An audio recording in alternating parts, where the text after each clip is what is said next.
Gracia y verdad. El tema que seguimos, que tiene mucho que ver con lo que hemos estado hablando, porque hemos estado hablando del discipulado, que nos ayuda, pues que nos prepara para el bautismo.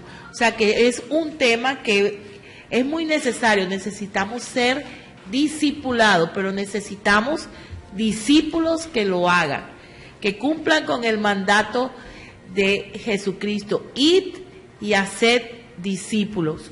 Y dice sección, el discípulo o llamado al seguimiento de Cristo. Pastores. Bueno, es importante este tema porque realmente debemos preguntarnos qué significa ser discípulos de Cristo hoy, en nuestra sociedad actual. ¿Cómo se vive ese discipulado? ¿Cómo se vive el llamado de Cristo? ¿Qué áreas debe afectar el Evangelio de Jesucristo para nosotros hoy? La reflexión podría ser planteada en ¿qué significa ser cristiano? ¿Qué es eso de ser cristiano? ¿Cómo es que soy cristiano en el mundo actual o frente a todas las situaciones de nuestro mundo? Así que en esta sección esperamos poder resolver algunos interrogantes como ¿qué es ser discípulo?, la identidad o el ser cristiano, y ver los elementos del discipulado en la Biblia de una forma muy sencilla: el llamado a ser discípulo, la formación o instrucción del discípulo y la misión del discípulo, y la especial relación que debe haber entre misión y maestro y discipulado. Y vamos a hablar un poquito sobre las metáforas que usa la Biblia sobre el discipulado como seguimiento, porque todos nosotros conocemos la famosa expresión de nuestro Señor: ven y sígueme. Amén. Yo quisiera comenzar haciendo o mostrando que el discipulado no es algo completamente irreconocible o que no estuviera presente en el Antiguo Testamento. Yo quiero solamente mostrar dos citas antes de darle la palabra al hermano Ernesto. En Deuteronomio, en el capítulo 8, en el versículo 19, hay una advertencia que Moisés le hace al pueblo y dice: mas si llegares a olvidarte de Jehová tu Dios y anduvieres en pos de dioses ajenos y les sirvieres a ellos y te inclinares a ellos, yo lo afirmo hoy contra vosotros que de cierto pereceréis. Note la palabra ahí, andar. Note la palabra en Romanos capítulo 6 que estábamos viendo ahorita cuando dice: andad en vida nueva. Hay solamente dos formas de andar en este mundo: siguiendo a Cristo o siguiendo a cualquier otro tipo de dioses ajenos. Esa metáfora también la podemos encontrar en Deuteronomio 13:5,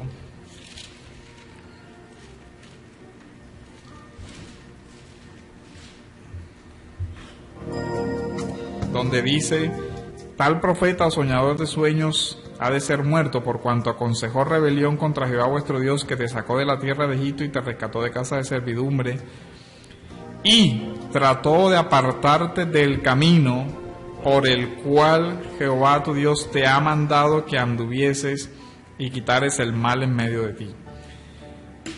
Otro texto interesante del Antiguo Testamento es Miqueas 4:5. Si el hermano Ernesto me puedes ayudar. Sí.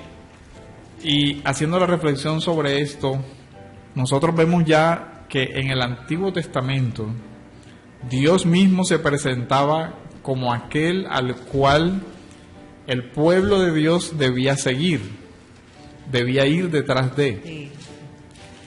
Es interesante cómo esa figura sigue conservándose en el Nuevo Testamento, y ahora aparece nuestro Señor como aquel detrás del cual deben andar los discípulos. Amén. Miqueas 4:5. Miqueas 4:5. Aunque todos los pueblos anden cada uno en el nombre de su Dios, con todo nosotros andaremos en el nombre de Jehová nuestro Dios eternamente Y y para para siempre. siempre. Entonces miren la diferencia de caminos. Desde el Salmo primero también vemos el camino de los impíos y el camino del justo.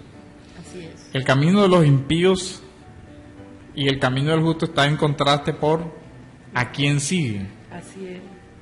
Andar o no andar de acuerdo a la voluntad de Dios. Amén.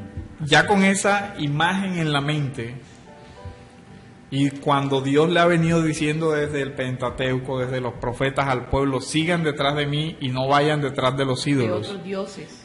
Cuando nuestro Señor aparece y dice, ven y sígueme, está diciendo, o podemos inferir que Él se está colocando en el lugar mismo de Dios, Amén. de lo que ellos ya conocían. Dios, nuestro Señor, nos está llamando al seguimiento. Por eso es bien interesante a nivel de metáfora lo que implica el discipulado. La imagen del discipulado es ir detrás, caminar detrás, seguir. La imagen de la metáfora del camino es la orientación de nuestra vida. Entonces el discípulo es alguien que va detrás de, y ojo, no de ideas, no de ideologías, no de simplemente conductas o de ritos, Detrás de Cristo. va detrás de una persona, Amén. es guiada por una persona.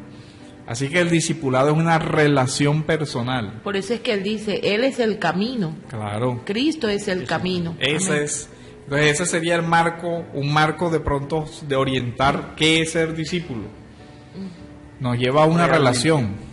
Realmente el discípulo es un seguidor de Cristo. Amén. Qué importante que hayas empezado con eso, hermano, porque ahí cabe anotar muchas cosas, muchos aspectos. Fíjese usted que quién le sigue y por qué motivos le sigue. A mí me gustaría citar un texto como para apoyarte un poquito en eso, citar un texto que está en Lucas 14. Si lo tienes ahí, yo lo leo, pero si lo tienes ahí, acompáñenme en Lucas 14, desde el verso 25 en adelante. Lucas 14, Desde el 25. 25 en adelante. dice: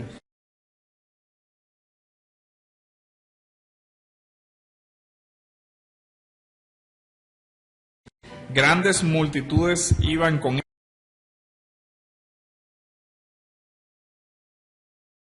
él, y volviéndose les dijo: si alguno viene a mí, fíjense el caminar, ir, y no aborrece a su padre y a su madre, mujer e hijos y hermanos y hermanas, y aún también su propia vida, no puede ser mi discípulo. Sigue. El que no lleva su cruz y viene en pos de mí, o sea, otra vez sigue en pos de mí, no puede ser mi discípulo. Sigue. Porque ¿quién de vosotros, queriendo edificar una torre, no se sienta primero y calcula los gastos a ver si tiene lo que necesita para acabarla? No sea que después que haya puesto el cimiento no pueda acabarla. Todos los que lo vean comienzan a hacer burla de él, diciendo: este hombre comenzó a edificar y no pudo acabar. ¿O qué rey, al marchar a la guerra contra otro rey, no se sienta primero y considera si puede hacer frente con 10,000 al que viene contra él con 20,000? Y si no puede, cuando el otro está todavía lejos, le envía una embajada y le pide condiciones de paz. Así pues, cualquiera de vosotros que no renuncia a todo lo que posee, no puede ser mi discípulo. Fíjese ahí. Es absolutamente indiscutible que este texto que acabamos de leer, largo, tiene que ver con el discipulado y el discípulo. Amén, así es. Observe usted cómo termina el verso 26. No puede ser mi discípulo. Mi discípulo. ¿Cómo termina el verso 27? No puede ser mi discípulo. ¿Cómo termina el verso 33? No puede ser mi discípulo. Observe un detalle cómo empieza este texto para la enseñanza de lo que es realmente seguir a Jesucristo, con qué motivación lo sigues, por qué lo sigues. O como preguntaba el hermano Duer, ¿a quién sigues? ¿O qué es lo que sigues? El texto dice que venían multitudes a él. Grandes multitudes. Y observe que el Señor empieza a colocar y a elevar el estándar. Empieza a colocar un estándar bien difícil para muchos. Así. El que no, ¿qué? Dice que el que no dejare a padre o madre, hermanos, toda la familia, le está colocando Lucas 14, 26, por sí, decir amén. algo, y no aborrece a su padre o a su madre. Sabemos lo que significa aborrecer en el sentido de no colocarlo al mismo nivel de Dios, ¿ok? No significa que los odie, es que se desapegue. Ese es otro tema muy largo, muy extenso, muy bonito, por cierto, para otro programa. Amén. Así es.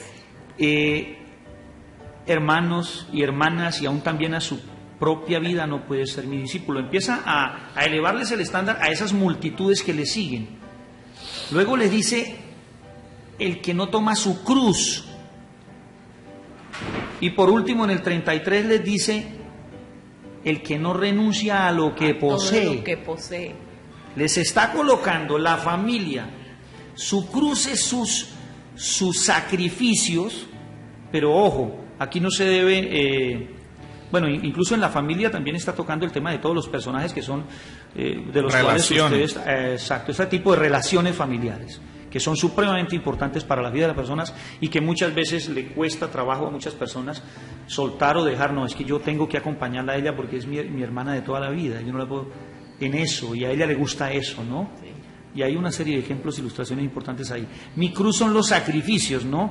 Aquí hay que tener en cuenta que no, hemos escuchado equivocadamente a muchos cristianos, incluso en el caso de cuando tienen un pariente enfermo terminal, y lo tienen ahí, tienen que cuidarlo, o un niño con una incapacidad eterna de toda la vida, y al que tienen que hacerle todo y no puede ni caminar. Dice, ay, pero aquí está la cruz y yo la sigo con amor. No, un momentico. Esa no es la cruz de la cual te habla el Señor. No es el familiar enfermo y tu sacrificio, porque pobrecito, entonces allí te están exaltando tu vida, que tú eres el sufrido. No, la cruz de la que habla el Señor son los apegos tuyos, lo que tu ego no te permite, las cosas a las cuales estás aferrado mentalmente, las doctrinas que abrazabas, las cosas importantes que son egos y apegos para ti. Esos ídolos de tu vida. Aquello que nos cuesta dejar. Entonces, esa cruz es el sacrificio de lo que tienes que dejar. No es un familiar enfermo el sacrificio. Eso no. Y por último, lo que posees. Las pertenencias, el dinero, que es importante también. Entonces, cuando les eleva el estándar, muchas multitudes se devolvieron. Usted recuerda que el apóstol Pedro en algún momento le dijo, Señor Jesús, bájale, diciéndolo aquí, parafraseando, bájale un poquito porque la gente se está yendo. ¿Qué le dijo Jesucristo cuando Pedro le dijo que él le dijo, ¿tú también quieres irte? ¿A dónde iremos, Señor, si solo tú tienes palabras de vida eterna? Mucha gente le seguía, ¿por qué motivación? Por los panes que se comían, por el show, por el milagro, porque van buscando un show. Nada parecido a lo de hoy. ¿Cuánta gente va buscando un milagro y buscando el show? Porque es que acá en esta iglesia sí se mueve el Espíritu Santo, y resulta que no es así. Y mucha gente le buscaba también por las bendiciones. Seguir a Cristo implica amor, entrega y haber reconocido lo que hablábamos ahorita, arrepentimiento, reconocimiento del estado de pecado nuestro, y seguimos por amor por la obra de Cristo. Entonces, ¿quién le sigue y por qué le sigue? Esa persona, ese verdadero discípulo, es el que Jesús tenía en mente. Con este texto Jesucristo nos coloca en mente lo que Él tiene claro que debe ser un discípulo, de qué cosas debe desprenderse. Y no es lo que muchas congregaciones hoy modernas enseñan, ¿verdad? Y dan unas clases y pasaste 3 y 4 materias y ya eres tremendo discípulo porque manejas 3 o 4 o 5 textos, sí, y porque has leído 10 o 15 libros. Eso no es un discípulo. Amén. Miren, ese mismo ejemplo lo podemos encontrar en el Evangelio de Marcos, en el capítulo 1, en el versículo 10, del 16 al 20. Andando junto al mar de Galilea, y vean otra vez cómo se unen las metáforas de caminar, de que el discipulado no es algo estático, sino que hay un proceso, hay un desplazamiento. Tienes que salir de algo, dejar algo y comenzar a moverte detrás. Dice que el Señor pasaba junto al mar de Galilea. Y note aquí la importancia, porque el discipulado se inicia no con una decisión propia, sino con un llamado de Dios. Amén. Mire que dice, vio. ¿Quién? Jesús. Vio Jesús a Simón y a Andrés su hermano, que echaban la red en el mar porque eran pescadores. Y les dijo, venid en pos de mí. Note ese llamado no es a ir detrás de una ideología, a ir detrás de cualquier otra cosa, dice, en pos de mí. Amén. Y en otros textos de Marcos dice, para que estén conmigo, o sea, para la relación con Dios, para la relación con el Señor. El discipulado es eso, es en esencia establecer, gracias al llamado de Dios, una relación con Él. Dice, y haré que seáis. Pues miren los 3 puntos, un llamado por una elección que hace nuestro Señor. Hay una formación ahí implícita en el estar con Él. ¿Para qué? Para una misión, para que seáis pescadores de hombres. Entonces esos 3 puntos van indisolublemente unidos al discipulado. Dios llama, Dios, Jesús instruye, forma para la misión que va a ejercer el discípulo. Y note algo, en Marcos Qué texto hermoso el que es Marcos 3:13. Marcos 1 del 16 al 20. Bueno, ese.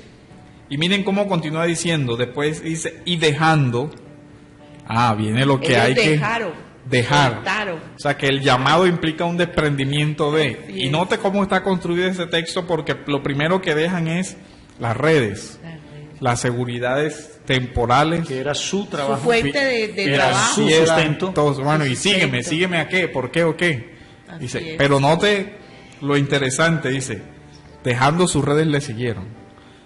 No, ahí no hubo excusa, no hubo ni a qué me llamas, ni por qué me llamas, ni por qué yo y por qué no el otro. Nada, simplemente Dejaron todo lo que para ellos era Ahí dependencia. hay una obra milagrosa de Dios. Eso es Deja una soberanía de Dios. y Eso no sigue. se puede de otra manera. Amén. nada. Abraham, lo recordamos desde Abraham. Claro. Sal de tu tierra y tu parentela. Sale con la mujer sin nada. Sin nada. Sin tener. ¿Para dónde vamos? Yo me imagino que la esposa. ¿Para dónde vamos? El Señor mostrará. Así Claro. es. Desde el Antiguo Testamento Dios está mostrando esa Está forma. mostrando esto, y no es- por eso decía, es importante verlo en continuidad desde el Antiguo Testamento. Y miren lo que sigue, aquí redes. Pasando de ahí un poco más adelante, todavía iba en camino, vio, si ve que es igual, Vio igual. vio a Jacobo, hijo de Zebedeo, y a Juan su hermano, otra vez una pareja. También en ellos en la barca que remendaban las redes, y luego los llamó, y después viene, y dejando, pero ahora dejar. a su padre, Lo que veíamos ahorita, Lo las que Lo que relaciones veíamos familiares. ahorita. Así es. y le siguieron. ¿Para qué? Para ser instruidos, para ser edificados, para poder cumplir con la misión que Dios les encomendó. Entonces, ese punto es importante, Ernesto. No, es que el texto de Marcos 3:13 muestra que eso que está haciendo el Señor en lo que tú acabas de hablar, muestra la absoluta soberanía del Señor y la obra maravillosa en la vida de esas personas. Porque es que la única forma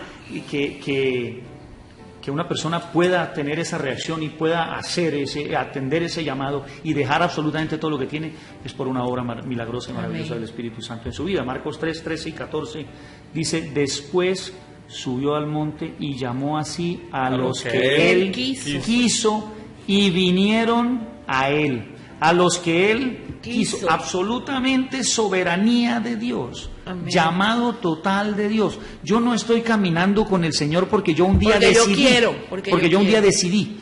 Yo soy un discípulo tremendo porque es que yo decidí seguir y es que me he preparado y me lo he ganado. No, un momento. Dios te llamó. Amén, Dios te tocó. amén.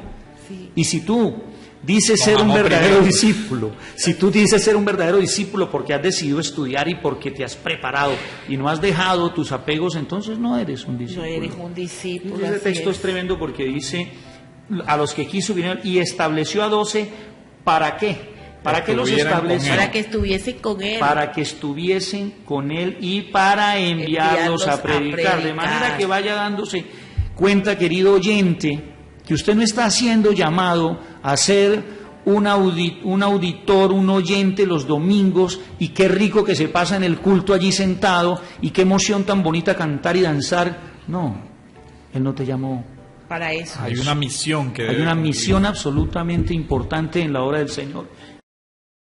Y es para que anden con Él y para que vayan. Y Claro. prediquen. Y prediquen. Ese Y es el fíjense discípulo. que es importante porque uniéndolo con temas anteriores habíamos dicho que la función de la iglesia es precisamente formar a los santos para la obra del ministerio, y no todos los ministerios son dentro de la iglesia. O sea, porque es que el discípulo tiene un llamado, una misión en el mundo también, o sea, ser sal y ser luz en el mundo. Hay una responsabilidad de llevar este evangelio, de vivir este evangelio en todas las esferas de la vida en las que el Señor nos ha puesto. A los profesionales en su campo de trabajo tienen que mostrar cómo siguen a Cristo. A cualquier persona, a los estudiantes, a un médico, un abogado en su área, Dios le llama a seguirlo ahí, a vivir el evangelio en esa circunstancia. El creyente o el cristiano define su identidad por su ser. ¿Quién es? Uno puede preguntar, ¿qué es ser cristiano? Pues en primer lugar, un cristiano es una nueva criatura, un ser formado a la imagen de Cristo, de acuerdo a Romanos 8:28. Una persona a la que Dios por su gracia le ha concedido, ¿qué cosa? La mente de Cristo. Mente a la cual Dios mismo ha instruido por su palabra, y somos llamados a un hacer, a un actuar cristiano, Amén. a unir, un caminar a una misión.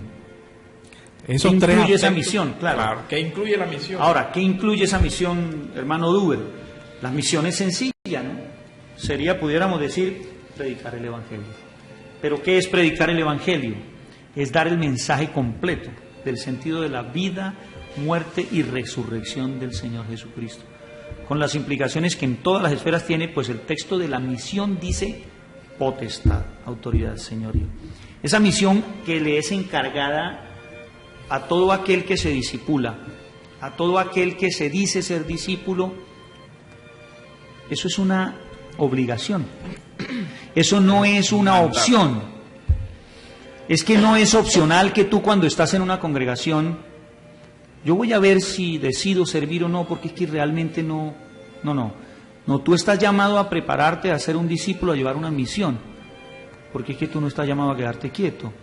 De manera que es una obligación, y esa obligación que implica obediencia. Volvemos a tocar el tema de la obediencia en el discípulo. El discípulo, si entendemos todo lo que el pastor Oduber estaba hablando, de qué significa ser un discípulo, qué es ser cristiano, por qué el llamado, quién hace el llamado, quién hace la elección, en qué consiste la formación o la instrucción y llegar a la misión de la persona, del discípulo.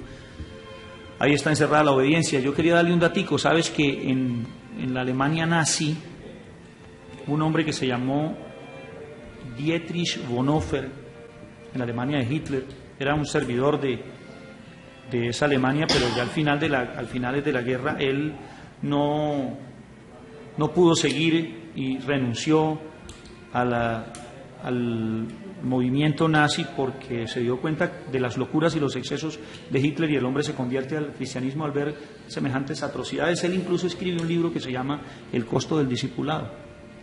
Él escribe un libro que se llama El costo del discipulado por allá en 1937, incluso no había terminado, estaba empezando en plena guerra. Y él dice algo, una frase importante en ese libro. Dice: solo el que cree es obediente, y solo el que es obediente cree.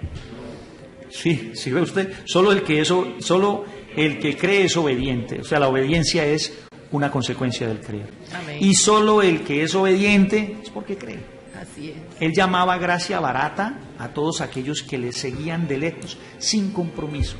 Cheap grace lo llamaban en inglés. Cheap grace en el libro, ¿eh? Gracia barata a los que le siguen sin compromiso.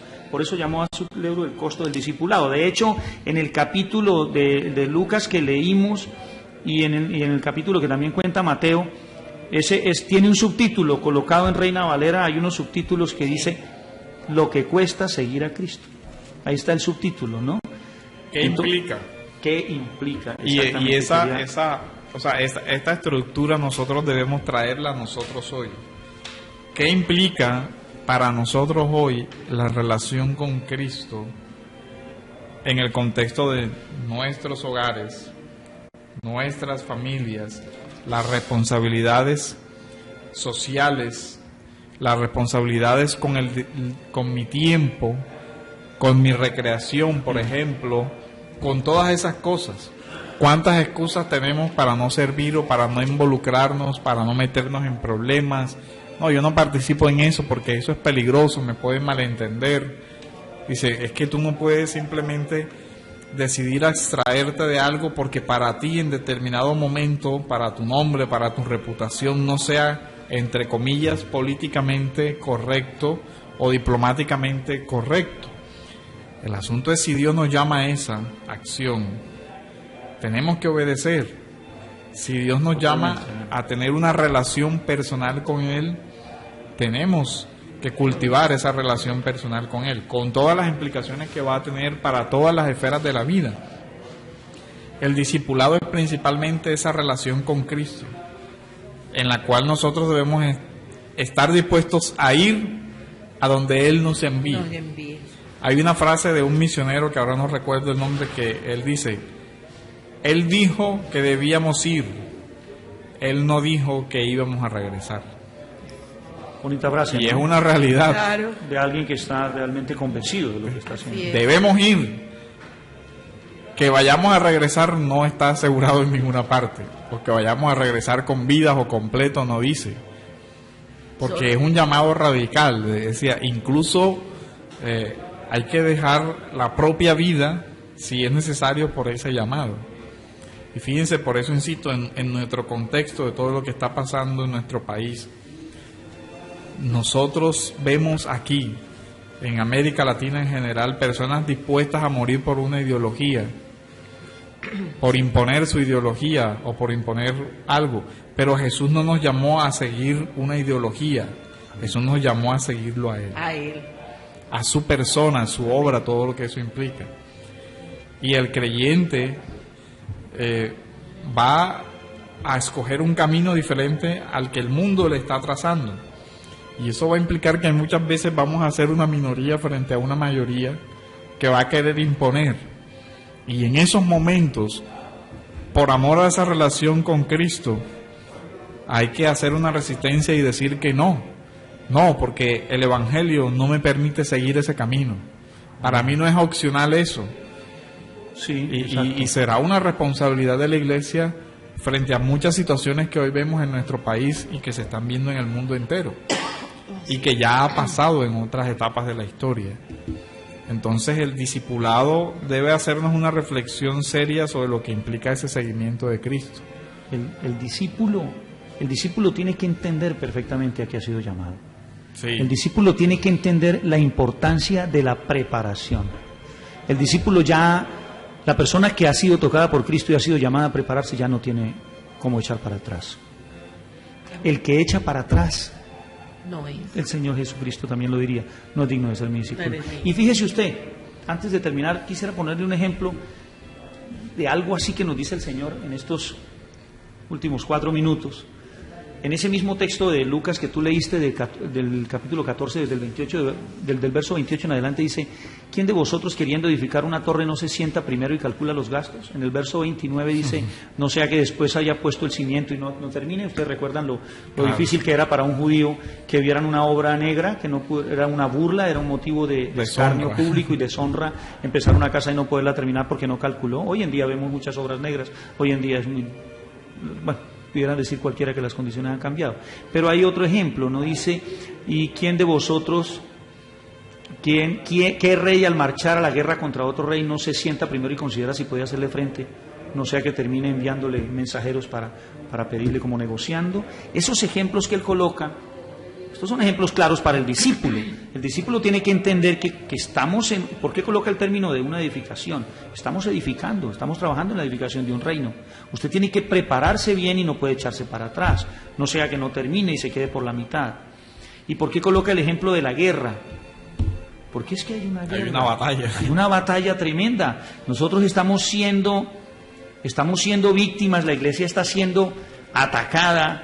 La doctrina del Señor está siendo atacada, matrimonio homosexual, aborto, todos los aspectos que usted pueda querer. Entonces, usted termina negociando con el enemigo algunos aspectos. El discípulo está siendo llamado a prepararse verdaderamente y enfrentar con la palabra de Dios todos estos aspectos de guerra espiritual a los cuales se está enfrentando, y de edificación del reino. Amén, amén. Bueno, ya estamos llegando a la hora 3 de la tarde. Damos gracias a cada oyente por este tiempo que han dispuesto para escuchar la palabra de Dios. Y recuerda, todos los sábados de 1:30 a 3 de la tarde, tu programa Alto y Sublime, El Trono de Dios para tu vida, 1040 AM del dial. Y antes, Pastor Oduber, me gustaría que diese la bendición sacerdotal y nos despedimos. Dios te bendiga. Amén. Sí, hermanos, que el Señor les bendiga, el Señor les guarde, haga resplandecer su rostro sobre cada uno de ustedes y les conceda la paz. En el nombre del Padre, del Hijo y del Espíritu Santo. Amén. Amén.